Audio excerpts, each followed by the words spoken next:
Si comes tienes que lavar tu plato, Firulais. Anda, enjuágalo bien. No me gruñas. A ver, con la esponja eso. Y enjuaga bien que luego deja todo jabonoso. Eso así, muy bien, aunque de malas. Welcome to the motherfucking lady. We're covering today's top boxing news. Okay, we'll start with this. Another look at Matchroom Boxing's announcement yesterday, the contract extensions of Sky Nicholson, Josh Padley, and one of my personal favorites, Shannon Ryan. My previous video, we talked about Sky. Now let's talk about Shannon. Shannon Ryan got her start on the Boxer Sky Sports side of things, and she was over there for a few fights before migrating over to Matchroom, a wise move. Campaigning in the women's super flyweight division, one of the deeper divisions in all of women's boxing that is finally starting to get the coverage that it deserves. MVP has a good number of prized stallions at this weight, and apparently so does Matchroom. MVP's got Jasmine Artiga, they've got Liana Cruz. Tom Loeffler's got Mizuki Hiruta, and Matchroom still has Shannon Ryan in what is being reported to be a long-term extension. And she lost! They didn't jettison her. They didn't cast her aside. They kept her on, got her back in the winner's bracket, and I believe that she's currently on a 3-fight winning streak, set to return to action on the undercard of Walker versus Eggington next month on the 2nd, opposite the ring, up-and-comer Nicola Hopewell. She's a good fighter. And this is a good fight being billed for the IBF Intercontinental Super Flyweight title, revealing the point and purpose of the matchup. She's not just fighting just to fight. There's a reason that she's going the IBF route, and there's a reason that she's fighting this specific opponent, as Nicola Hopewell would service as a common opponent between Shannon and Emma Doolin. What they both have in common? Emma Doolin gave Shannon and Nicola their first professional losses, both one apiece. Emma Doolin, who will be boxing for the IBF Super Flyweight title this weekend against reigning champion Irma Garcia, that I anticipate is going to lose a points decision. So it's not for no reason that Shannon's going the IBF route, and it's not for no reason she's fighting Nicola. She wants a belt and she wants revenge. Sporting a professional record of 10 wins with 1 loss and no draws, 1 recorded knockout, having never been knocked out in 11 professional bouts, 29 years old. To Nicola Hopewell, who sports a professional record of 8 wins with 1 loss and no draws, 1 recorded knockout, having never been knocked out in 9 professional bouts. 34 years old. 5 years older than Shannon Ryan. Nicola Hopewell last saw action in July of last year opposite the ring Mary Connon, who she won a split decision against over 10 rounds in what was her second fight that year. The first was against Kate Radomska. So in spite of not being with a major promotional outfit, Nicola's handlers have done a good job of keeping her active and keeping her busy. She fought 3 times in 2024, 2 times last year, and this is set to be her first fight of this one. Currently on a 5-fight winning streak after having dropped a decision to Emma Doolin way back there in October of 2023. She, like Shannon Ryan, seems to be angling not just for a title, but for revenge. Revengeance. Not a real word. Preliminary thoughts. I am leaning a bit more towards Shannon Ryan to win the fight than Nicola Hopewell, though it promises to be a good fight because Nicola's actually pretty fucking good. Yeah, I've seen her. She can fight. She'll give Shannon Ryan a fight, but Shannon Ryan strikes me as a student of the game and a very hard worker, patching up the holes to improve his fighter, so that if she should find herself opposite the ring Emma Doolin again, she'll know what to do. Killing 2 birds with 1 stone, inching closer to that moment where she'll not only fight for a world title, but exact vengeance on Emma Doolin. I'm leaning towards Shannon Ryan to win the fight, and we'll talk more about it, give it a closer look, as the fight date approaches. In men's welterweight news, a revealing back and forth between the champions Rolly Romero and Devin Haney as to why their fight may have just collapsed. According to Rolly, "Hey Bill, so you understand the way it works. PBC and TGB cover my fight purse out, and upside of my 50% split, and DHP covers Devin's fight purse out of his 50%, but I guess DHP isn't a real promotional company." That's what I've been saying for years. Devin Haney responded by saying, "They came to me with a list of expenses, $6 million, and I make my first dollar after the $6 million is allocated. On top of it all, I split it 50% with Rolly Romero, who hasn't made $2 million in a single fight ever. Mr. Pullup, friend of the channel, responded to Devin's comment by saying 50-50 split equals $12 million in operational costs for a fight that may not even break even? It's not happening. You may have heard me say this before, but two things can be true at the same time. It could be true that DHP is as much a promotional company as I am an astronaut. That DHP, to Devin Haney, is tantamount to a playphone that allows him to believe he's really on business calls and he's really a businessman. Stop the cap. When was the last DHP show? When is the next one? What fighters do they have in their stable? I mean, besides Devin. Stop the cap. What broadcaster have they brokered a deal with? What network is giving DHP a budget to do shows throughout the calendar year? Stop the cap. So Rowley's evaluation of DHP as an actual company that brings something to the table that could make a fight, it is accurate. It's not a real promotional company. It's a tax write-off if it's anything. But even with that, that doesn't make what was on offer to Devin Haney a good deal. Rowley said I had a big guarantee for the fight. I guess DHP couldn't do the same for Devin. To which Devin responded, "Big money is not the same to us, pal. Sit this one out." But is it true, Devin, that TGB was going to give him his guarantee, so who was supposed to give you yours? Or is it that DHP doesn't have any money? There's nobody to give you a guarantee.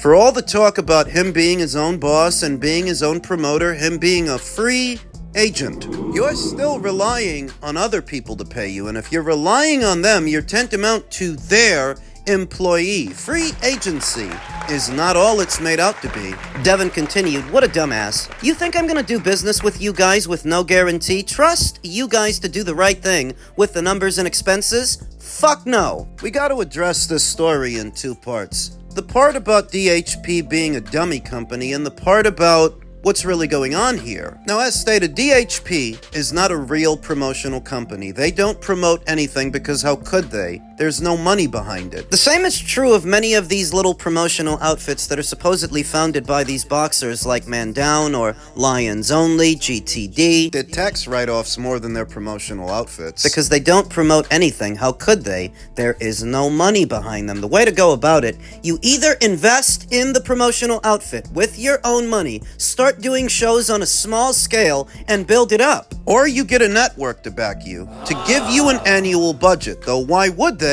when you don't have a stable of fighters? You don't have anybody under contract. Not enough to get a network deal, so you won't get the backing that way. There's too many American boxers faking the funk, pretending to be their own boss, all the while relying on somebody else to pay them. Like Devin. Oh, what, you thought you were going to go to the PBC and they were going to kick out $3-4 million to you? They don't have that kind of money. And you don't either. Or that kind of marquee value, because if you did, you would go over there with the confidence that based on the baseline of your average pay-per-view, you will still turn over a profit. That's why free agency is more for fighters like Canelo and less for kids like Devin. The kids like Devin are only trying to retrace Floyd Mayweather's steps upon his leaving Top Rank, not realizing when he left Top Rank, he didn't go into business for himself, he just migrated over to Golden Boy. And in many ways, he was a Golden Boy Promotions fighter, because they's the ones was cutting the checks. The way the story's been told, you would have thought that Mayweather Promotions sprouted out of the ground, like a mountain ascending to the stars. Truth is often more mundane, and that's not how it happened. All he did was go from being a top-ranked fighter to being a Golden Boy Promotions fighter. But of course, that doesn't fit the narrative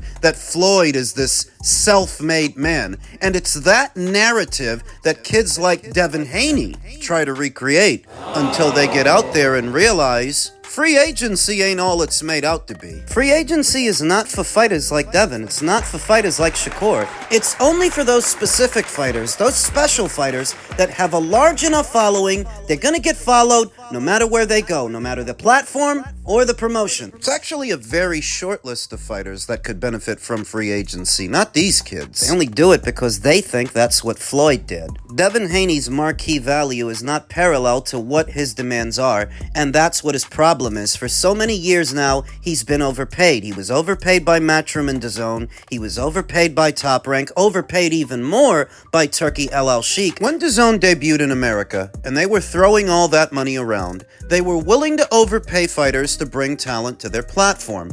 Devin Haney was one of those fighters. So based on what he was getting paid, overpaid, that's what he thinks he's supposed to get all the time, even though that's not what he generates. And that is the fundamental flaw with paying these fighters in excess of their market value, like Turkey does. Turkey comes in, he's paying these guys well in excess of what they're actually worth, to the point where if you don't pay them that, they don't want to do anything. Fights get more difficult to make, cards become far too expensive to put on because none of it is organic.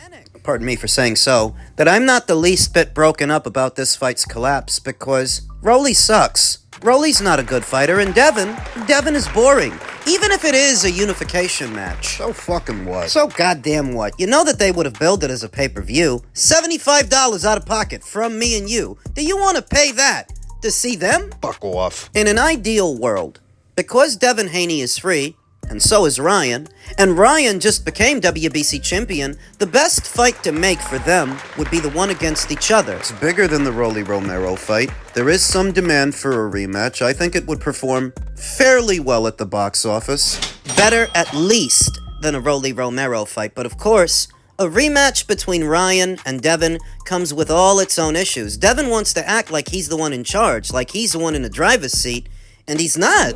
Not if you're gonna go to Golden Boy, expecting Golden Boy to pay for everything, but you call all the shots? Ryan doesn't need that rematch with Devin as much as Devin needs it. That's whether you like Devin or not. That's reality. I'm just an impartial observer. I don't like any of these kids. Ryan, Rolly, Devin. The hell with all of them. In men's heavyweight news, ahead of this weekend's fight between Deontay Wilder and Derek Chisora, Deontay has been accused of beating a minor for years in civil lawsuit. Deontay Wilder's been accused of beating a minor for years in a civil lawsuit filed by the son of his former fiancée, with the former heavyweight champion strongly denying the allegations. Court documents obtained by TMZ Sports state that Karen Swift, the son of Wilder's former partner Telly Swift, has filed legal action accusing the boxer of repeated physical abuse while he lived under Wilder's roof as a minor. The lawsuit claims the alleged incidents occurred between 2016 and 2024, while Swift was growing up in Wilder's household. Attorney denies claims. Wilder's attorney Paul Patterson rejected the accusations when responding to